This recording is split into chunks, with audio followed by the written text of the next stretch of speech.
हाँ भाई, रणथंभौर का जो चौहान वंश है इसकी एक वीडियो पर पहले बना चुके हैं, दे चुके हैं। उसमें रणथंभौर की स्थापना कैसे हुई, यानी पृथ्वीराज चौहान तृतीय के भतीजे गोविंदराज ने जाकर रणथंभौर में चौहान वंश की स्थापना करी थी, क्योंकि जो इनका भाई था, चचेरा भाई हरिराज, उस हरिराज ने गोविंदराज को यहाँ से भगा दिया था। उसके बाद में रणथंभौर के चौहान वंश में जो जो शासक हुए उनको पढ़े अपन ने। अंतिम शासक के रूप में हमने जयसिम्हा को पढ़ा था। जयसिम्हा की तीसरी संतान कौन थे? हम्मीर देव। और हम्मीर देव के साथ दिल्ली सल्तनत को हम पढ़ रहे हैं। दिल्ली सल्तनत को पढ़ने के लिए आपको ये ट्रिक याद रखनी पड़ती है। गुल खिला तू सैलो में और भजसोप तो मुगल शासक हैं, भजसोप क्या है? मुगल शासक हैं। और ये दिल्ली सल्तनत प्रॉपर है कि आपने पढ़ा था कि पृथ्वीराज चौहान तृतीय ने जब तराइन का दूसरा युद्ध लड़ा तो गोरी के साथ, तो गोरी का गुलाम आया था यहाँ पर, कुतुबुद्दीन ऐबक होगा, इल्तुतमिश होगा और रजिया सुल्तान होगी। तो ये जो है वो गुलाम वंश में होंगे। उसके बाद में खिलजी वंश में दो आते हैं, एक जलालुद्दीन खिलजी और एक अलाउद्दीन खिलजी। तो ये हम्मीर देव का संबंध दोनों से ही रहा है, जलालुद्दीन खिलजी से भी और अलाउद्दीन खिलजी से। देखिएगा एक बार कि हम्मीर देव के साथ जलालुद्दीन खिलजी के क्या संबंध थे। अभी अपन अलाउद्दीन खिलजी को नहीं पढ़ रहे, अलाउद्दीन खिलजी बाद में पढ़ेंगे। कि हम्मीर देव ने 1290 में रणथंभौर पर आक्रमण किया, लेकिन रणथंभौर दुर्ग से पहले एक दुर्ग पड़ता है झाइन का दुर्ग। इस झाइन के दुर्ग को छाण दुर्ग के नाम से भी जाना जाता है। कौन सा दुर्ग? छाण दुर्ग।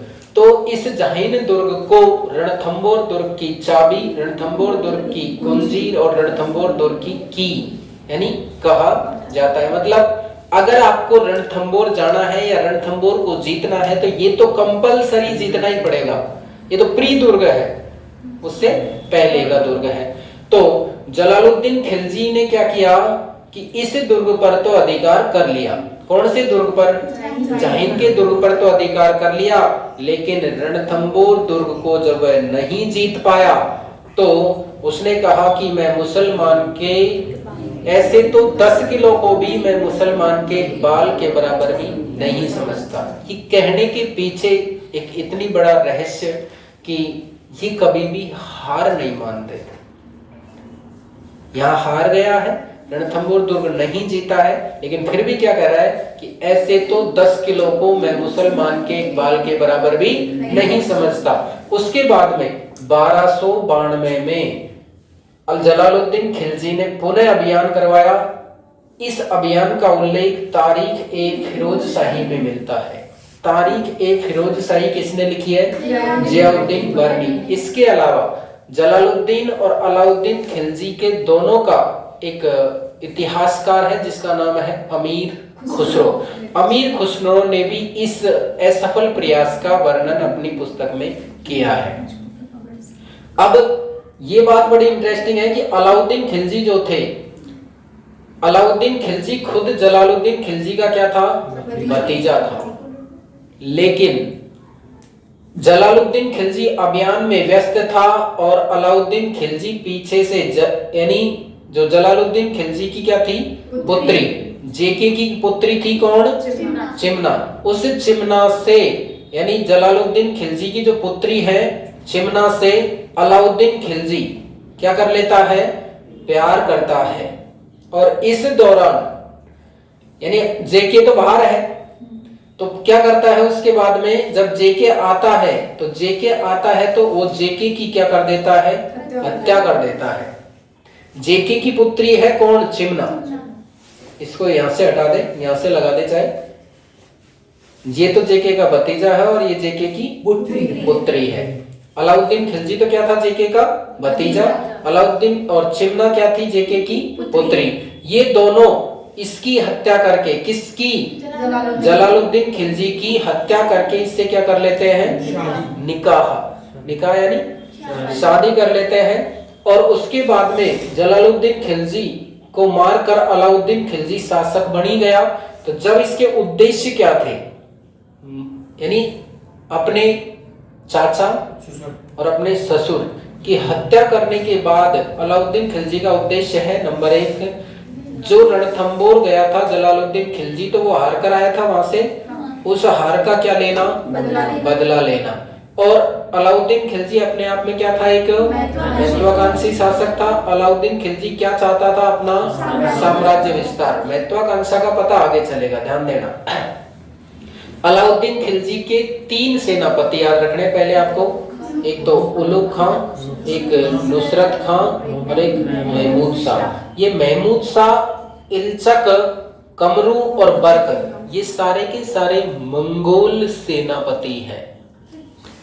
ये सारे के सारे मंगोल सेनापति हैं, यानी महमूद शाह भी क्या था? एक मंगोल सेनापति।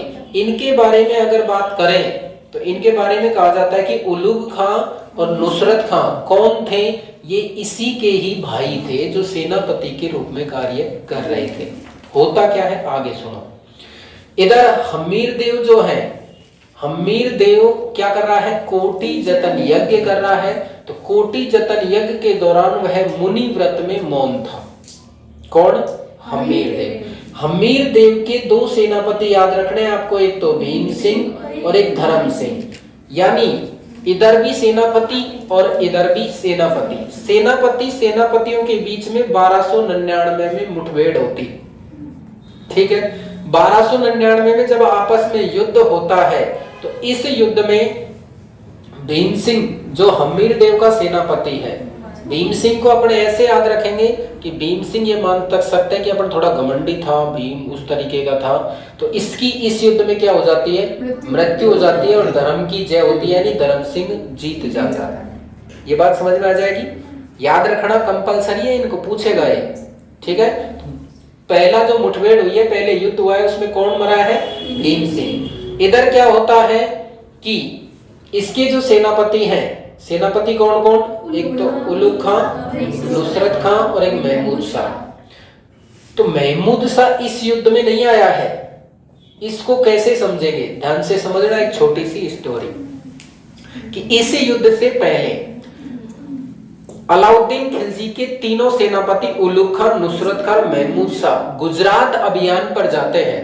और गुजरात में एक सोमनाथ मंदिर है, उस सोमनाथ मंदिर से धन लूट कर लाते हैं। जब वो धन लूट कर लाते हैं तो उस धन को कहीं छुपा देते हैं। तो उस छुपे हुए धन को ये जो महमूद शाह है, ये महमूद शाह लेकर भाग जाता है। दूसरी बात, एक बात और, ये जो अलाउद्दीन खिलजी की प्रेमिका है चिमना, इस चिमना से महमूद शाह प्रेम करता है। यानी चिमना जो है वो महमूद शाह से प्रेम करती है। लेकिन जब इस बात का पता अलाउद्दीन खिलजी को लगेगा तो क्या वो छोड़ देगा? नहीं छोड़ेगा। बात खतरे की घंटी पर आ गई। तो इधर से तो वो धन लिया और इधर से अलाउद्दीन खिलजी के डर के कारण ये महमूद शाह जी आ जाते हैं किसके पास?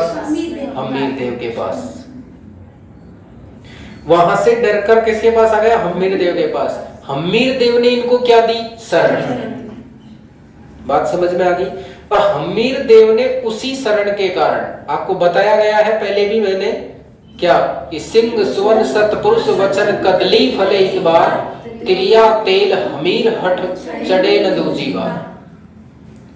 यानी हम्मीर देव अपनी हठ प्रियता के लिए बहुत ज्यादा प्रसिद्ध थे और हठ प्रियता के कारण मंगोल सेनापति महमूद शाह, इल्चक, कमरू और बर्क की इन्होंने क्या की थी? रक्षा की थी, संरक्षण दिया था। उसी के बाद 1299 में सेनापतियों के बीच में क्या होता है? युद्ध होता है। उस युद्ध में इधर से तो कौन मारा जाता है? नुसरत खां मारा जाता है और इधर से भीम सिंह मारा जाता है। भीम सिंह एक वास्तव में प्रतापी सेनापति था, लेकिन दोनों में कम्युनिकेशन नहीं होने के कारण भीम सिंह मारा गया, धर्म सिंह इस युद्ध से बच गया, यानी इस युद्ध में बच गया। लेकिन जब हमीर देव कोटि जतन यज्ञ के मुनि व्रत को पूर्ण करके आते हैं, तो वो इस हार का या भीम सिंह की मृत्यु का सारा आक्षेप किसके ऊपर लगा देते हैं? धर्म सिंह के ऊपर लगा देते हैं और धर्म सिंह को यहां से सेनापति के रूप में हटा देते हैं। ये हमीर देव की सबसे बड़ी भूल थी, ये हमीर देव की सबसे बड़ी भूल थी। उसके बाद में इन्होंने भोज को अपना क्या बना दिया? सेनापति बना दिया। लेकिन भोज इतना कुशल नेतृत्व करता नहीं था। अब धर्म सिंह को यहां से हटा दिया। आगे क्या होता है कि ये युद्ध हो गया। युद्ध होने के बाद में ये जो सेना थी किसकी?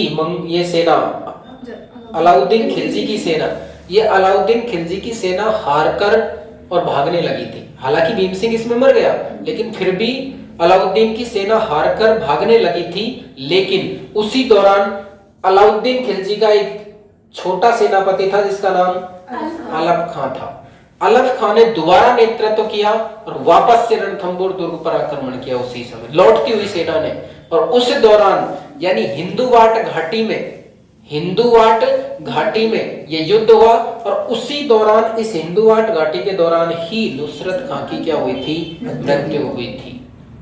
ये बात समझ में आ गई यहां तक कि उसके बाद में भोज कुशल नेतृत्व नहीं कर सका और 1301 में दोबारा जो रणथंबोर का युद्ध होगा उसमें हालांकि कहा जाता है कि धर्म सिंह सेनापति बनाया जाता है, लेकिन तब तक सारी स्थिति रणथंबोर की बदल चुकी थी, जिस वजह से इनको 1301 में रणमल और रतिपाल युद्ध के प्रधान सेनापति बनाए थे। वो दोनों सेनापति विश्वासघाती निकले और दोनों हमीर देव के स्थान पर अलाउद्दीन खिलजी से जा मिले और अलाउद्दीन खिलजी को रणथंबोर का सारा भेद बता दिया, जिस वजह से हमीर देव को 1301 में अलाउद्दीन खिलजी से हार का सामना करना पड़ा और रणथंबोर में जौहर हुआ, साका हुआ, केसरिया हुआ।